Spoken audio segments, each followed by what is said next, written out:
रात को गंदी हरकत करते हैं। आपको पता नहीं चल पाता? नहीं। मैडम जब मैंने अपनी आंखों से देखा तो मेरी पैरों तले जमीन खिसक गई। एक पिता अपनी बेटी के साथ ऐसा कैसे कर सकता है। जब मैंने बोला तो मैडम हमारे साथ मारपीट करने लगा। बोल रहा था अगर शिकायत करेगी तो तुझे मतलब हम जान से खत्म कर देंगे, तेरे तीनों बच्चों को मार देंगे। पापा छोड़ दो ही ना, पापा मुझे छोड़ दो, छोड़ दो।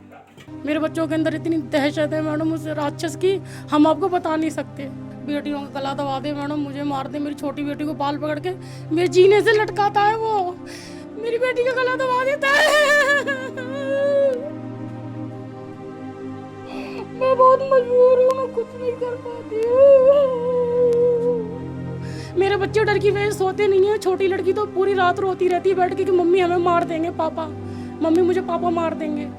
कितनी शर्म की बात है कि एक पिता अपनी ही 8 साल की बच्ची के साथ हैवानियत को अंजाम देता है और दिल्ली पुलिस की लापरवाही देखिए कि कार्रवाई नहीं करती है। इतने दिन हो चुके हैं, बार बार मारता है और बार बार ऐसी हैवानियत करता है, उसके बावजूद भी कोई कार्रवाई नहीं हुई है। नमस्कार, मैं दिव्या और इस वक्त आप देख रहे हैं झलको दिल्ली। देश की राजधानी दिल्ली में महिलाओं पर अत्याचार बढ़ता जा रहा है। अब दुष्कर्म के मामले बढ़ते जा रहे हैं। ऐसे में दिल्ली पुलिस लापरवाह होती जा रही है। जो कार्यवाही दिल्ली पुलिस को करनी चाहिए वो कहीं ना कहीं दिल्ली पुलिस करती नजर नहीं आ रही। जिस तरीके से दुष्कर्म के मामले बढ़ते जा रहे हैं, ऐसे में रिश्तों पर भी सवाल खड़े हो रहे हैं। एक मामला इस वक्त देश की राजधानी दिल्ली से सामने आया है, जहां पर बाप बेटी के रिश्ते को ही कलंकित करके रख दिया गया है। अब सोचिए कि एक पिता इतना क्रूर, इतना दयनीय, इतना निर्दयी कैसे हो सकता है कि वो अपनी ही बच्ची जो कि 8 साल की है उसके साथ सारी हदों को पार कर दे, वो हैवानियत करने पर मजबूर हो जाए, जिसकी आप कभी भी कल्पना नहीं कर सकते। जिन हाथों ने उस बच्चे को खिलाया है, जिन हाथों ने उसको चलना सिखाया है, आज उन्हीं हाथों से वो हैवानियत करता नजर आ रहा है। आपको बता दें कि यह मामला दिल्ली के किशनगंज इलाके से सामने आया है। इस वक्त हम उस परिवार के साथ मौजूद है। आखिर क्या कुछ उस परिवार के साथ हो रहा है, इस वक्त वो पत्नी हमारे साथ मौजूद है और वो बच्चे भी हमारे साथ मौजूद है। एक बार उनसे जुड़ेंगे और आपको पूरी कहानी से रूबरू कराएंगे। मैम मेरे 17 सालों से मैम ये मेरे साथ थोड़ी बहुत मारपीट करता था तो हम मतलब इग्नोर करते थे। बट अभी मतलब 1-1.5 साल से कुछ ज़्यादा होने लगा, समय पीने लगा है अब तो। मतलब बहुत ज़्यादा मारपीट करता है, बच्चों के साथ मारपीट करता है मैम। और मतलब बेटियों के साथ गलत हरकत कर रहा था रात को, परसों रात को। वहीं मेरी छोटी बेटी के साथ मैम गलत हरकत कर रहा था। जब मैंने रात को लाइट ऑन कर दी तब मैंने देखा था मेरी बेटी तो सो रही थी, बेटी को कोई होश नहीं था। तो मैंने ऑब्जेक्शन उठाया तो हम सबको मारा और बोल रहा था कंप्लेंट अगर थाने में करी, मुझे कहीं पकड़वाया तो जान से मार देंगे। अभी हमें रात में आता है, मारपीट करने के लिए आता है और भाग जाता है। अगर हम पुलिस में कंप्लेंट करें तो पकड़ा नहीं जाता, वो भाग जाता है। अच्छा। और हमारी कहीं सुनवाई नहीं होती है मैडम, हमारा कोई भी मतलब साथ नहीं देता है। हम अकेले हैं, हमारे 3 बच्चे हैं। बेटी बड़ी वाली 16 साल की है मेरी। कोई मतलब आर्थिक स्थिति परिवार की बहुत ठीक नहीं है। मतलब ये 200-300 रुपये रोज के देता है तो उससे घर का खर्चा चल जाता है। बट हमारे साथ मारपीट बहुत करता है, हमें जान से मारने की धमकी देता है। कोई पता नहीं है हमारे साथ कब क्या हो जाए मैडम, कोई पता नहीं है। रात को भी मैम चाकू लेके आ रहा था मारने के लिए। पूरी रात अपने बच्चों को लेके मैं ऐसी बैठी रही हूँ। ये सब कब से हो रहा है? आपने बताया पहले भी मारा मैम पिछले 1 महीने से ऐसे ज़्यादा हो रहा है ये। हाँ। 1 महीने से कुछ ज़्यादा हो रहा है। पहले इतना नहीं था, पहले थोड़ी बहुत कभी कभार करता था लड़ाई झगड़े, बट अब 1 महीने से कुछ ज़्यादा ही करने लगा है। तो क्या वजह क्या लगती है, क्यों ऐसे आपके बच्चों को इतना मारते हैं और ऐसी गंदी मैम उसका अफेयर किसी और के साथ है। वो चाहता है कि हम यहाँ से घर से निकल जाएं, घर से निकालना चाहता है हमें। मैम अगर हम कहीं और रहने लगेंगे तो मतलब कहाँ से किराया भरेंगे, कहाँ से क्या करेंगे। अब यहाँ पे कम से कम रह रहे हैं तो कम से कम किराया तो नहीं देना पड़ रहा है हमें। इस वजह से मैम वो हमें घर से निकालने की कोशिश करता रहता है, किसी और के साथ रहने की कोशिश करता है कि मुझे कोई और किसी और को रखेगा यहाँ ला के। जब मर्जी मैम मैंने हाथ पैर काट लेता है तो कहता है हम कहेंगे कि मेरी पत्नी ने खुद मारा है मुझे।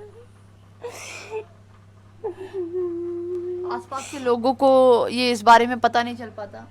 मैम पता है सबको, आप किसी से ही पूछ लो तो कोई नहीं मदद पता है मैडम, कोई हमारी हेल्प करने नहीं आता है।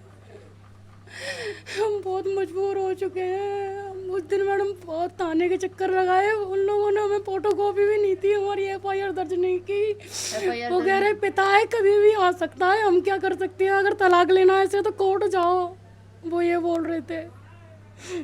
अच्छा, आपकी बेटी के साथ जो हरकत करी है उसकी कंप्लेंट नहीं कराई आपने? कंप्लेंट मैडम नहीं लिखी। वो कह रहे थे रात को 1 बजे क्यों नहीं आई जब बेटी के साथ ऐसा हुआ। मैडम अपने छोटे छोटे बच्चों को छोड़ के हम 1 बजे कैसे जाते हैं। हमने कॉल किया था फिर भी हमारी कोई सुनवाई नहीं हुई। हम शाम को गए भी थे फिर भी हमारी कोई सुनवाई भी नहीं हुई थाने में। हम वापस आ गए। वो कह रहे कभी फिर मारपीट करेगा तो कॉल करना, तो हम आएंगे इसको पकड़ लेंगे। क्या करेंगे मैडम पकड़ के? वो फिर इसको 2-4 चांटे मार के छोड़ देंगे। वो कहता है मेरा कोई कुछ बिगाड़ नहीं सकता, मैं तुम लोगों को जान से ख़त्म करना है बस एक दिन। हमारा मैडम ज़िंदगी का कोई भरोसा नहीं है, कब क्या हमारे साथ कर दे हमारा कोई पता नहीं है मैडम। मेरे छोटे छोटे बच्चे हैं, मेरा कोई सहारा नहीं है। अच्छा, जब घर में वो आते हैं, मारपीट जिस दौरान करते हैं, कोई बात होती है, खाना नहीं बना होता, कुछ ऐसी चीजें होती है जो मारपीट होती है, या आते ही खाना बनता है, खाना अगर उसको दिया जाए तो मतलब खाना फेंक देता है, कहता नहीं मुझे तेरे हाथ का खाना नहीं खाना। मैम हम जहाँ तक होती है हम सोचते हैं घर में लड़ाई ना हो, ये शांत रहे। एक मैम आज हम सोचते हैं कि चलो रात को आएगा तो उसका मूड ठीक होगा, हमें मतलब डर रहता है, एक अंदर से डर रहता है कि आज रात को आएगा तो हमारे साथ ये कांड नहीं होगा, आज रात को आएगा तो उसका मूड ठीक रहेगा। बट मैडम उसका मूड ठीक नहीं होता, दिन में वो पीता नहीं है, दिन में मतलब नशे नहीं करता, रात को ही नशे करता है, समय पीता है, ड्रग्स लेता है। तो मैडम कोई भी चीज़ हमारे सर में उठा के कहीं भी मार देता है, कोई उसका पता नहीं होता मैडम वो कब क्या कर दे। और जो उसने मेरी बेटियों के साथ करा है मैम, ये मैं बर्दाश्त नहीं कर सकती। मेरी छोटी बेटी के साथ बहुत ही हैवानियत से पेश आया है वो। मेरी बेटी के साथ 8 साल की बेटी के साथ पता नहीं कब से कर रहा था ऐसी गंदी हरकत। मैंने परसों रात को देखा जब मैं लाइट ऑन कर दी तब धमकी दे। क्या नाम है आपके पति का? मेरे पति का नाम जितेंद्र है मैडम, पुन्नू पुन्नू कहते हैं उसको। जितेंद्र नाम? हाँ जी हाँ जी। देखिए 8 साल की छोटी बच्ची भी इस वक्त हमारे साथ है। जिस तरीके से बताया जा रहा है कि कुछ रिकॉर्डिंग्स हमारे पास आई है, जिस रिकॉर्डिंग में साफ तौर पर मारपीट करने की और चिल्लाने की आवाज़ आ रही है, एक बार हम वो आपको सुनाना चाहते हैं। उसके बाद आपको उस छोटी सी मासूम 8 साल की बच्ची से बात करवाएंगे। एक बार स्क्रीन पर जो रिकॉर्डिंग चल रही है उसको ध्यान से सुनिए।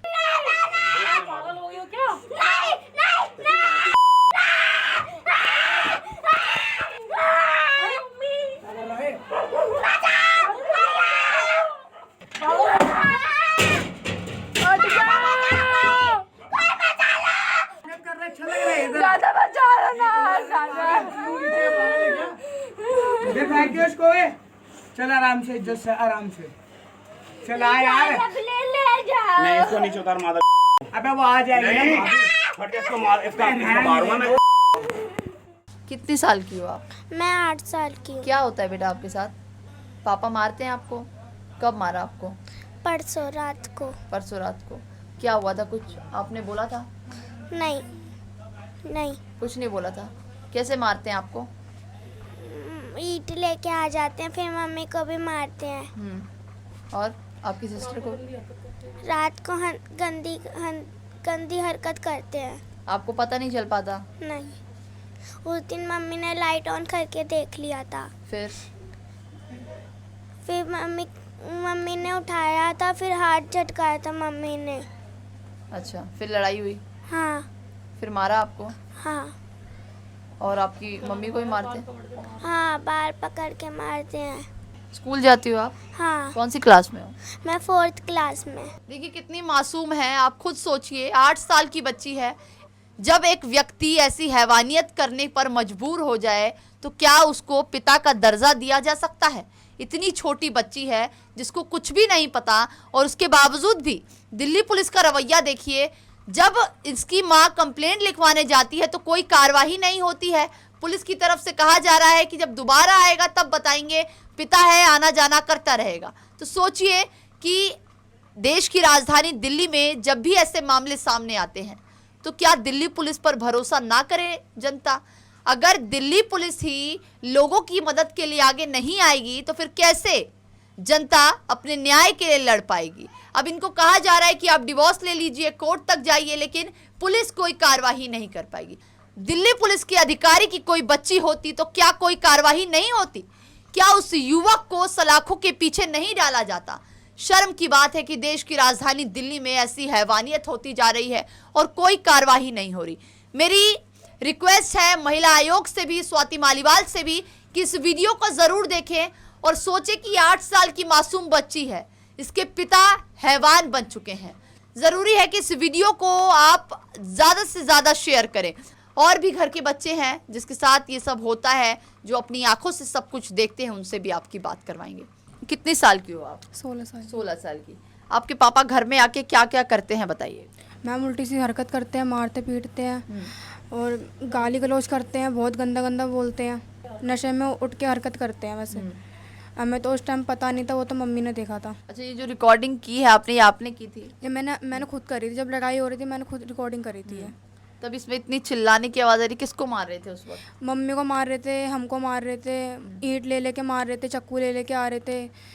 तो पड़ोस में मतलब बहुत मुश्किल से आते हैं बचाने के लिए, बचाते हैं, ऐसी बात नहीं है, लेकिन अब तो मैम बहुत ज़्यादा हो गया। क्या सज़ा चाहती हैं आप? मान लीजिए आपका पति है, लेकिन जब इतना कुछ हो गया उसके बाद आप क्या सज़ा चाहती है कि आपके पति को, ऐसे हैवान को क्या सज़ा मिलनी चाहिए? मैम उसके लिए जो भी सजा है वो कम है मैडम, क्योंकि मेरी बेटी के साथ ऐसी जो गलत कुख्यात काम किया है ना उसने, शर्मनाक हरकत, मैडम वो माफ़ी के लायक नहीं है। हम उसके साथ कभी रह नहीं सकते मैडम। कहीं भी मेरी मतलब गवर्नमेंट से रिक्वेस्ट है, कहीं भी मतलब हमारे लिए कहीं रहने के लिए जिस जगह मिल जाए या हमें कोई काम मिल जाए तो हम अलग गुजारा कर लेंगे, बट उस राक्षस के साथ मैडम अपनी बेटियों के साथ नहीं रह सकती मैं। उसको मुझे कोई मैडम भरोसा नहीं है, वो कल कुछ और भी कर सकता है, मेरी बेटियों का जीवन ख़राब कर सकता है मैडम। इसलिए मैडम मैं उससे अलग रहूँगी और वो जितनी सज़ा मिले उसको उतनी कम है। हम चाहते हैं मैडम वो जेल से निकले ही ना कभी, हम ये चाहते हैं। अच्छा, थाना कौन सा लगता है आपका, बताएंगी? थाना सराय रोहिल्ला लगता है मैडम। सराय रोहिल्ला लगता है। कोई पुलिस वाले का नाम पता है जो घर पर आया था उस दौरान? मैम पुलिस वाले घर नहीं आए थे, इस वाले रोहतक रोड पे ही खड़े रहे थे। वो वहीं से कॉल कर रहे थे कि अभी घर पे है या नहीं है, तो मैंने बोला था सर वो भाग गया है, बट वो घर पे नहीं आए। वो बोल रहे थे फ़ोन पे कि अब आएगा ना तब कॉल करना, तब हम घर पे आएंगे। बाहर से ही चले जाते जी हैं? बार से चले जाते हैं मैडम। घर पे देखिए, नहीं आए। थाना सराय रोहिल्ला है। पुलिस की लापरवाही देखिए कि पीसीआर कॉल की जाती है, पीसीआर आती जरूर है लेकिन गली में नहीं आती, ना ही घर पर आती है। जिस मासूम बच्ची के साथ इतनी हैवानियत हो रही है, क्या दिल्ली पुलिस का ये फर्ज नहीं बनता कि एफआईआर दर्ज की जाए, केस दर्ज किया जाए और ऐसे आरोपी को गिरफ्तार किया जाए, बजाय इसके कि उसको छोड़ दिया जाए, जब आएगा तब देखा जाएगा। लापरवाही साफ तौर पर आप देख सकते हैं। जरूरी है कि इस परिवार को न्याय मिले, इस मासूम सी बच्ची को न्याय मिले। परिवार साफ कह रहा है कि ये कहीं भी रह सकता है लेकिन उस हैवान के साथ नहीं रहेगा। मेरी यही गुजारिश है कि इस वीडियो को ज़्यादा से ज़्यादा शेयर करना ना भूलें। अगर आज आप शेयर करेंगे तो आपके शेयर करने से शायद हो सकता है कि सराय रोहिल्ला थाने की पुलिस जागे जो इतनी लापरवाही करती है। मतलब ये कहना गलत नहीं है कि पुलिस अब अपने जो अधिकार है उससे पीछे हटती नजर आ रही है। जो उनको काम करना चाहिए, जो कार्रवाई करनी चाहिए, जिसके लिए उन्हें रखा गया है, वो नहीं करती है। दिल्ली पुलिस चाहे तो उस युवक को 1 घंटे के अंदर पकड़ ले, लेकिन कार्रवाई नहीं की जा रही है। ऐसे में ज़रूरी है कि इस वीडियो को आप शेयर कीजिए। आपकी जो भी राय है कमेंट बॉक्स में ज़रूर दीजिए। स्वाति मालीवाल से भी मेरी यही रिक्वेस्ट है कि स्वाति मालीवाल इस मामले को ज़रूर देखें, अपने संज्ञान में लें। सराय रोहिल्ला थाने के ऊपर भी एफआईआर होनी चाहिए कि जो भी अधिकारी इस मामले में शामिल है, जिन पर भी जिनको भी उस दौरान पीसीआर कॉल की गई थी और जो आए थे लेकिन घर के अंदर नहीं आए और पुलिस की तरफ से जो कार्रवाई करनी चाहिए थी वो कार्रवाई नहीं की गई है। परिवार आप देखिए कितनी बुरी तरीके से बिखर गया है, टूट गया है। बच्चों के अंदर एक डर है कि उसके पापा घर में ना आए, जब आएंगे तो हमारे साथ सिर्फ मारपीट करेंगे।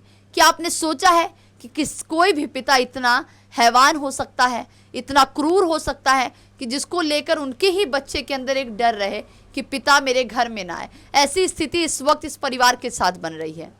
तो ज़रूरी है कि इस परिवार को न्याय मिले, क्योंकि देश की राजधानी दिल्ली में महिलाओं के साथ अत्याचार बढ़ता जा रहा है, पुलिस लापरवाही कर रही है। ऐसे में ज़रूरी है कि न्याय मिले।